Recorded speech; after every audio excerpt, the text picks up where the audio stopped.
पिछले 2 दिनों से दिल्ली में कड़ाके की ठंड पड़ रही है। इस बीच आम आदमी पार्टी के बाद कांग्रेस ने भी अपने उम्मीदवारों की पहली सूची जारी कर दी। चुनाव की घोषणा होने के 10-15 दिन पहले ही दिल्ली में सियासत तापमान बढ़ने लगा है। इस वीडियो में हम बात करेंगे संदीप दीक्षित की, इस वीडियो में हम बात करेंगे अरविंद केजरीवाल की, इस वीडियो में हम बात करेंगे किन किन मुद्दों पर होगा दिल्ली का चुनाव। इन सब चीज़ों को जानने के लिए अंत तक बने रहें हमारे वीडियो में। नमस्कार, मैं हूं अमित कुमार और आप देख रहे हैं न्यूज़ पिकल। न्यूज़ पिकल के इस अंक में हम लोग बात कर रहे हैं दिल्ली पॉलिटिक्स पर। दिल्ली में विधानसभा का चुनाव होने वाला है। अभी चुनाव आयोग ने तारीखों की घोषणा नहीं की है।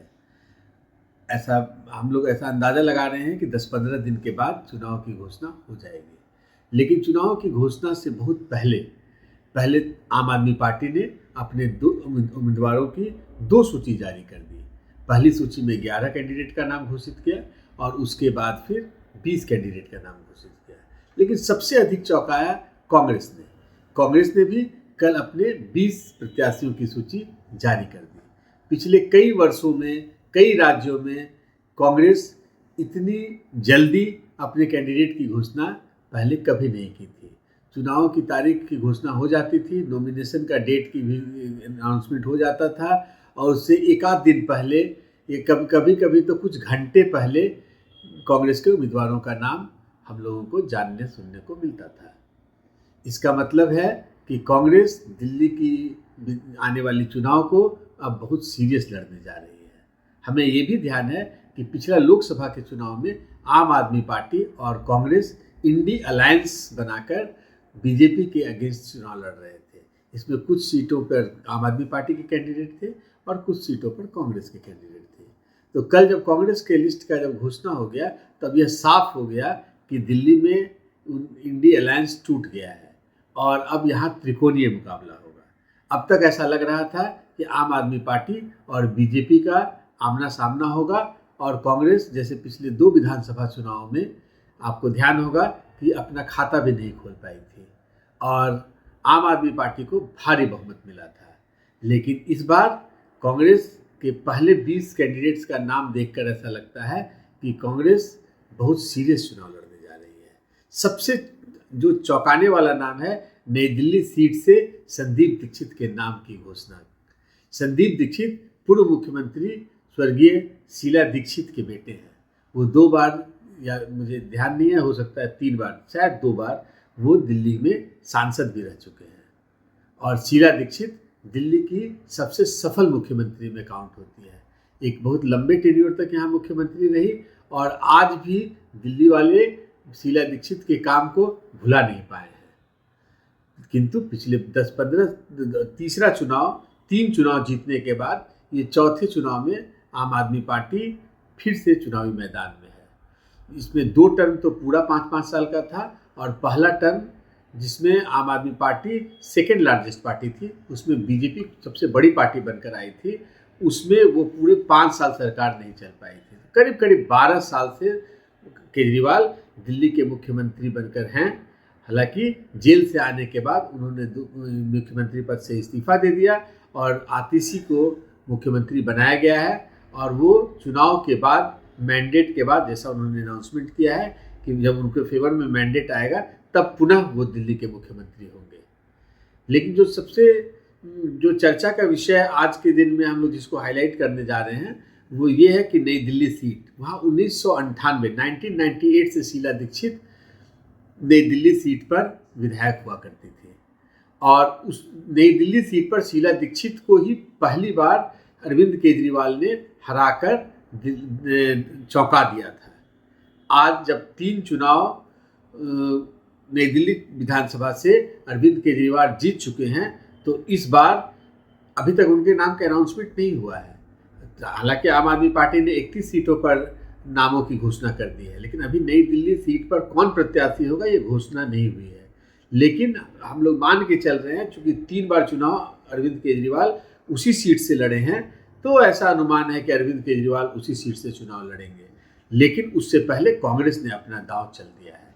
उन्होंने शीला दीक्षित के बेटे संदीप दीक्षित को वहाँ से अपना प्रत्याशी बनाया है और बीजेपी अभी तक किसी लिस्ट और किसी उम्मीदवारों की कोई लिस्ट की घोषणा नहीं की है। तो लेकिन फिर भी जो मीडिया हलकों में और जो सियासी हलकों में जो चर्चा है, प्रवेश वर्मा, साहब सिंह वर्मा, पूर्व मुख्यमंत्री दिल्ली के बेटे, जो पश्चिमी दिल्ली से सांसद हुआ करते थे और पिछले चुनाव में उनका टिकट कट गया था, वो शायद बीजेपी के प्रत्याशी हो सकते हैं नई दिल्ली से। तो चुनाव बड़ा दिलचस्प होगा। लेकिन जब तक चुनाव की अपने सारे कैंडिडेट की लिस्ट की घोषणा नहीं कर देती है आम आदमी पार्टी, तब तक कह पाना बड़ा मुश्किल है। ऐसा हो सकता है कि कुछ न कुछ सरप्राइज छिपा हो आम आदमी पार्टी के लिस्ट में भी। ऐसी भी चर्चा है कि हो सकता है सुनीता केजरीवाल भी इस बार चुनाव लड़े। तो कहीं ऐसा तो नहीं कि संदीप दीक्षित और प्रवेश वर्मा जैसे बड़े कैंडिडेट को देखकर अरविंद केजरीवाल अपनी सीट बदल लेंगे? आने वाले वक्त में हमें इंतजार करना होगा। अब हम लोग बात करते हैं आम आदमी पार्टी के 2 लिस्ट में कैंडिडेट्स की। आम आदमी पार्टी ने अब तक 2 लिस्ट की घोषणा की है। पहले लिस्ट में 11 कैंडिडेट का नाम उन्होंने घोषित किया था और बाद जो दूसरी लिस्ट थी उसमें 20 कैंडिडेट्स का नाम घोषित किया था। बाद वाली लिस्ट में 20 कैंडिडेट्स में एक भी कैंडिडेट जो सिटिंग विधायक था। आपको ध्यान होगा कि दिल्ली में केवल 8 बीजेपी के विधायक हैं और बाकी 63 विधायक जो हैं वो आम आदमी पार्टी से ही है। तो आप ये जितनी सीटें थी वहाँ सिटिंग विधायक आम आदमी पार्टी के हैं। तो उन 20 में से किसी एक का भी उस सीट से उनको टिकट नहीं मिला है। 15 कैंडिडेट तो पूरी तरह से बदल दिए गए हैं, मतलब 15 विधायकों का टिकट कट गया है और 5 विधायक ऐसे हैं जिनका चुनावी क्षेत्र बदल दिया गया है। इसमें मनीष सिसोदिया जो उप मुख्यमंत्री हैं और पिछले 2-2.5 साल जेल में थे, उनका भी सीट बदल गया है।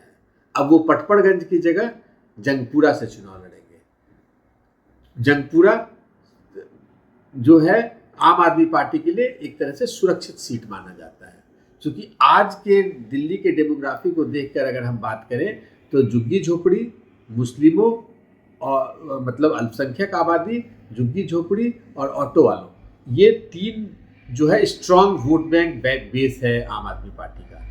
तो जो जंगपुरा का विधानसभा है उसमें अल्पसंख्यक दरियागंज का भी इलाका लगता है, निजामुद्दीन का इलाका भी लगता है, सराय काले खां का कुछ इलाका है, हालांकि भोगल में सिख बाहुल क्षेत्र है, ये सब जंगपुरा में आते हैं। तो वहाँ के डेमोग्राफी को देखकर ऐसा माना जाता है कि आम आदमी पार्टी के किसी भी प्रत्याशी के लिए ये सीट सुरक्षित है। तो आपको ये भी ध्यान होगा कि पिछले चुनाव में मनीष सिसोदिया बहुत कम मतों के अंतर से पटपड़गंज चुनाव से जीत उनको मिली थी। बीजेपी के रविंद्र सिंह नेगी लगातार शुरुआती रुझानों में और शुरुआती गिनती में लगातार उनको पछाड़े हुए थे। लास्ट में किसी तरह 3,000 वोटों से उनकी जीत हुई थी। इस बार कांग्रेस ने पटपड़गंज से अपने कैंडिडेट का नाम घोषित कर दिया है। वहाँ से चौधरी अनिल कुमार, जो कि पूर्व प्रदेश अध्यक्ष भी रहे हैं कांग्रेस के, उनको वहाँ का प्रत्याशी बनाया गया है। इससे पहले वो जब शीला दीक्षित की सरकार थी तो वहाँ से विधायक हुआ करते थे। उन्होंने वहाँ से 3 इलेक्शन जीता है और एक में उन्होंने नकुल भारद्वाज को हराया था, एक में वीरेंद्र जुएल को हराया था। तो लगातार से वो और भी बाद में वो कांग्रेस के प्रदेश अध्यक्ष भी थे। तो अब वहाँ आम आदमी पार्टी के जो ओझा सराय हैं वो वहाँ से प्रत्याशी होंगे। तो अभी बीजेपी का भी करीब रविंद्र सिंह नेगी वापिस वहाँ से उम्मीदवारी उनको मिलेगी, ये भी करीब तय है। तो पटपड़गंज सीट भी जो है वहाँ पर उत्तराखंडी या मतलब पहाड़ी पॉपुलेशन का डेमोग्राफी में उनका नंबर ज़्यादा है, प्लस पूर्वांचली रहते हैं, तो वो सीट भी बड़ी महत्वपूर्ण होगी और वहाँ भी सबकी निगाहें बनी हुई होगी। और आम आदमी पार्टी ने अपने पहले लिस्ट में 6 लोग जो हैं, जो कांग्रेस और बीजेपी छोड़ कर आए हुए थे, उनके नामों की घोषणा की थी। तो ये जो राजनीतिक विशेषज्ञ हैं वो ये मानकर चल रहे हैं कि ये एंटी इनकम्बेंसी को डिफीट करने के लिए आम आदमी पार्टी इस तरह का जो 31 सीट की जो घोषणा है उस समय से पहले भी कर दिया और प्लस कैंडिडेट को बदल दिया।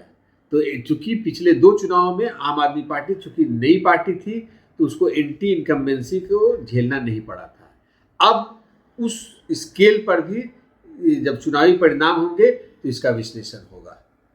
चूँकि आज आपको ये भी आज अपने अखबारों के सुर्खियों में आज ये भी है कि कल के कैबिनेट में अरविंद केजरीवाल ने जो महिला सम्मान योजना, जैसे बाकी राज्यों में जिस तर्ज पर विधानसभा में जीत हार हुआ है उसी तर्ज पर दिल्ली में भी दिल्ली कैबिनेट ने भी 1,000 रुपया प्रत्येक महीने महिलाओं को देने के लिए मुख्यमंत्री महिला सम्मान योजना को अप्रूव कर दिया है।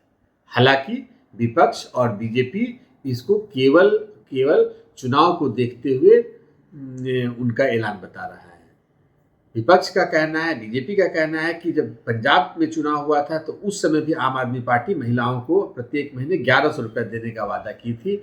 आज 2 साल वहाँ इनका सरकार बने हुए हो गया, किंतु आज तक उन लोगों को पैसा मिलना शुरू नहीं हुआ है।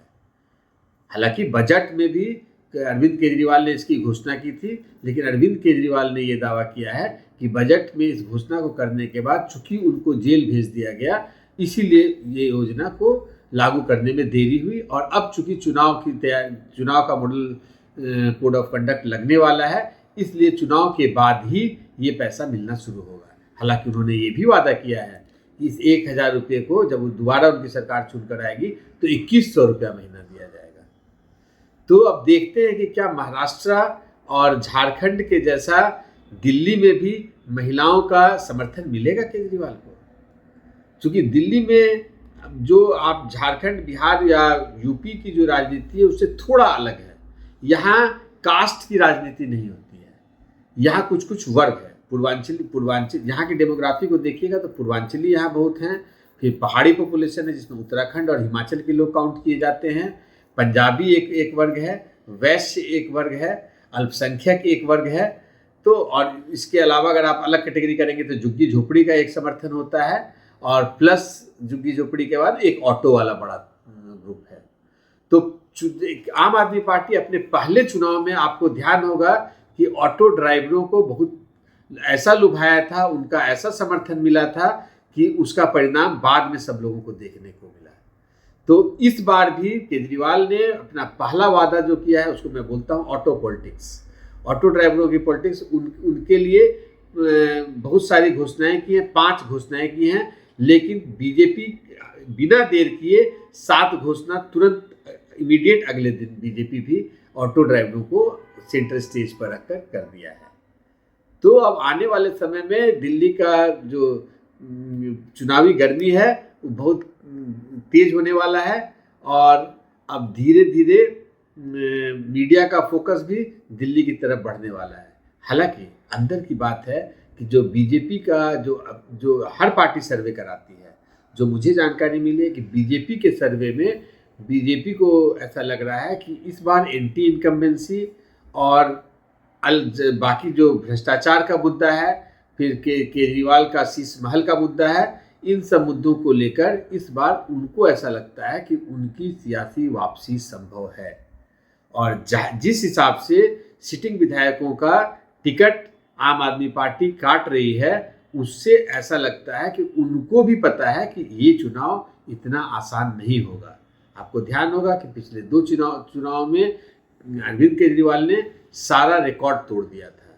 एक बार उनको 67 सीट्स मिला और दूसरी बार उनको 63 सीट्स मिला। पहली बार 28 मिला था, बीजेपी सबसे लार्जेस्ट पार्टी बनकर आई थी, लेकिन गणित ऐसा था कि आम आदमी पार्टी और कांग्रेस मिलकर पहली बार यहाँ सरकार बनाए थे, जिसमें अरविंद केजरीवाल सीएम हुए थे। वो सरकार अपने कार्यकाल पूरा नहीं कर पाई थी, लेकिन इस बीच में पूरा राजनीति बदल चुका है। बीजेपी को हराने के लिए लोकसभा इलेक्शन में आम आदमी पार्टी और कांग्रेस दोनों एक साथ आ गई थी, फिर भी 7-0 यहाँ दिल्ली में लोकसभा की 7 सीटें हैं। 7 सीट पर बीजेपी को पिछले 3 बार से 2014, 2019 और 2024 तीनों बार पूरा 7 का 7 लोकसभा सीट जो है बीजेपी को ही दिल्ली की जनता ने देने का काम किया है। ऐसा माना जा रहा था कि जब आम आदमी पार्टी और कांग्रेस एक साथ गठबंधन में चुनाव लड़ेंगे तो शायद इस फिगर में कुछ बदलाव होगा, लेकिन दिल्ली में ऐसा नहीं हुआ। अब जो कल जो कांग्रेस के लिस्ट को देखने से जो पता चल रहा है कि कांग्रेस इस चुनाव को बहुत सीरियस लड़ने वाली है, इतना और वो कैंडिडेट का जब आप लिस्ट देखेंगे तो उसमें पूर्व मंत्री हारून यूसुफ का भी नाम है, जो अभी वर्तमान प्रदेश अध्यक्ष हैं देवेंद्र यादव उनका भी नाम है, तो अनिल भारद्वाज का नाम है। तो अच्छा, एक और जो बात मुझे याद आ रहा है कि आम आदमी पार्टी एक जिस विधायक का अपना टिकट ड्रॉप कर दी थी सीलमपुर से, तो उनको कांग्रेस ने अपना प्रत्याशी बना दिया है। तो मतलब सीलमपुर में कांग्रेस का जो प्रत्याशी है वो अपनी पार्टी छोड़कर आम आदमी पार्टी से लड़ रहा है, और आम आदमी पार्टी का सिटिंग विधायक जो है वो उस पार्टी को छोड़कर कांग्रेस से चुनाव लड़ रहा है, और वो अल्पसंख्यक बाहुल्य क्षेत्र है, दोनों उम्मीदवार अल्पसंख्यक हैं। तो इस तरह से वहाँ भी हम चुनाव में हम लोग की नज़र होगी। हालांकि अभी 10-15 दिन का वक्त है, अभी चुनाव आयोग ने चुनाव की तिथि की घोषणा नहीं की है। उससे पहले दिल्ली में जैसा चुनावी गर्मी बढ़ चुकी है, तो अब मुझे ऐसा लगता है कि अब बीजेपी भी पीछे नहीं रहने वाली है। बीजेपी के अंदर से जो हमें खबर मिल रही है, जितने भी ऑफिस बियरर हैं, जितने पदाधिकारी हैं, उनके साथ साथ आपको ध्यान होगा कि लोकसभा इलेक्शन में बहुत सारे सिटिंग एमपी को टिकट नहीं मिला था। वो जितने पूर्व सांसद हैं वो भी इस बार विधानसभा का चुनाव लड़ सकते हैं। इसमें प्रमुख रूप से प्रवेश वर्मा भी हैं और रमेश बिधूरी भी हैं। चर्चा तो यहाँ तक है कि डॉक्टर हर्षवर्धन भी चुनाव लड़ सकते हैं। विजय गोयल का भी नाम है चुनाव लड़ने के वाले लिस्ट में। अब इंतजार करना होगा कि बीजेपी अपने लिस्ट की घोषणा कब तक करेगी। हालांकि लोग मान रहे हैं कि जल्द इस महीने के अंत तक बीजेपी भी अपने कैंडिडेट्स की घोषणा कर देगी। तो अब जब दिल्ली में चुनावी सरगर्मी तेज हो रही है, तो मेरी और लगातार नज़र होगी दिल्ली के इलेक्शंस को मैं नज़दीक से देखूंगा और आपको लगातार अपडेट करता रहूँगा। अभी आज के दिन में जो मैं अब समझ पा रहा हूँ, पहले तो लग रहा था कि डायरेक्ट चुनाव होगा आम आदमी पार्टी और बीजेपी के आमने सामने, लेकिन अब मुकाबला त्रिकोणीय होगा, इसमें मुझे कोई शंका नहीं है। लेकिन मुकाबला अगर त्रिकोणीय होगा तो इसका लाभ हमेशा से बीजेपी को मिला है।